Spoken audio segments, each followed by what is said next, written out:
Hatulang piyesta sa saya, palaro, at papremyo ang ginanap na Laro ng Lahi 2026 bilang bahagi ng Summer Sports Festival ng Port Management Office NCR North. Masayang nakilahok ang mga kawani sa iba't ibang tradisyonal na larong Pinoy gaya ng pokpok palayok, pabitin, stop dance, trip to Jerusalem, at ang paboritong Pinoy henyo. Naging highlight din ng programa ang inaabangang larong Pera o Kaldero na talaga namang naghatid ng kaba, tawanan at excitement sa lahat ng kalahok.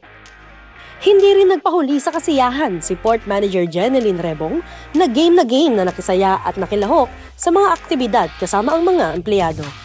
Sabi ko nga sa message ko kanina, kalimutan muna natin yung pagiging manager, staff, frontliner.